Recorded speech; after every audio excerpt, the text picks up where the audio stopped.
안녕하세요. 소명학과 부모 장혜원입니다. 먼저 경기도청 서동환 과장님께 말씀드리고 싶습니다. 경기도가 미등록대한 교육기관에 대한 지원을 계속 해주시겠다고 하신 점 먼저 진심으로 감사드립니다. 다만 한 가지 꼭 말씀드리고 싶은 게 있는데요. 지금 등록된 대한 교육기관에 다니는 학생들도 사실은 여전히 여성가족부가 정한 학교 밖 청소년의 정책 대상입니다. 등록이 됐다고 해서 아이들의 정체성이 바뀐 건 아니거든요. 물론 조례에 따르면 등록대한 교육기관은 교육청 소관이라고 되어 있다는 점을 잘 알고 있습니다. 다만 그 조례는 어디까지나 예산을 편성할 수 있는 근거일 뿐이고 이 아이들이 어떤 정책의 보호를 받아야 하는 것은 결국 국가가 정한 정책 기준, 즉 학교 밖 청소년이라는 문제를 잊어서는 안 된다고 생각합니다. 경기도가 2000년부터 지금까지 서울보다 먼저 아이들의 급식비를 지원해 온 건 전국적으로도 정말 보기 드문 일이었고 저는 그게 정말 고맙고 큰 설레라고 생각합니다. 그래서 이번에도 그 소중한 경험이 끊이지 않고 더 안정적이고 지속 가능한 구조로 이어질 수 있도록 도와 교육청이 함께 협의해서 책임을 나누는 방식으로 갔으면 좋겠다는 마음이고요. 그리고 이어서 경기도 교육청 김은선 과장님께도 말씀드리고 싶습니다. 제가 이번 시행령 개정안에 교육청과 지자체 간 협의체를 구성할 수 있다라는 조항이 들어가게 된 배경이 궁금해서 직접 국회 교육위원회 소속 의원실에 문의를 드린 적이 있습니다. 그때 의원실에서 돌아온 설명을 이뤘습니다. 2024년 서울시 사례가 결정적인 계기가 됐다는 것이었는데요. 그래서 저도 이 사례를 여기 계신 모든 분들이 좀 꼭 한번 들어보셨으면 좋겠다고 생각했습니다.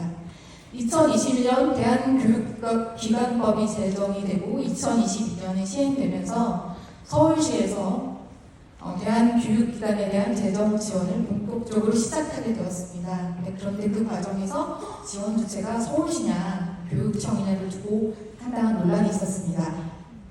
결국 서울시가 예산을 우리가 일부 부담할 테니 주관을 교육청이 맡아달라 이런 입장을 정하게 되었고 그 결과로 서울시 교육청이 조례를 제정하게 됩니다.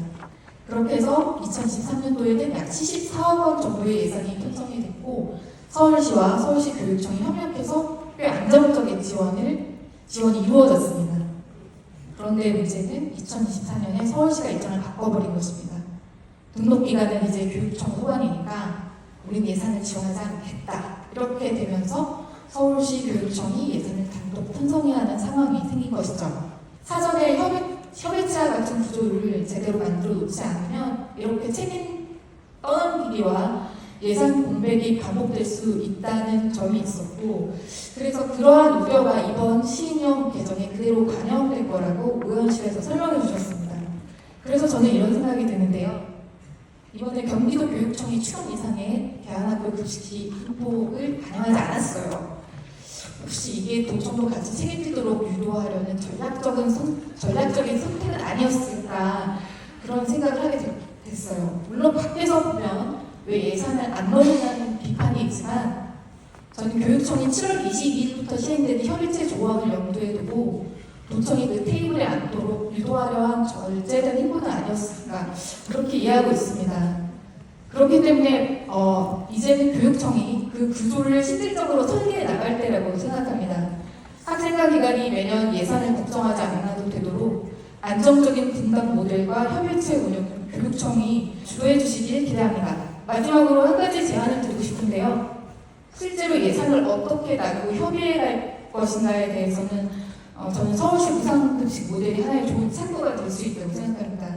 교육청이 50%, 방역대자체와 기초자치단체가 50%를 나눠서 분담하는 구조고 지금까지도 안정적으로 그 분담 비율이 잘 유지되고 있죠. 이처럼 대한교육기관에 대한 지원도 한 기관이 전적으로 책임지는 방식이 아니라 여러 주체가 함께 나누는 구조로 제도화가 되면 참 좋겠다라는 생각이 듭니다. 그래야 매년 예산 걱정 없이 또 기관장이 바뀌더라도 정책이 흔들리지 않고 아이들도 꼭 필요한 지원이 중단되지 않고 이어갈 수 있을 테니까요.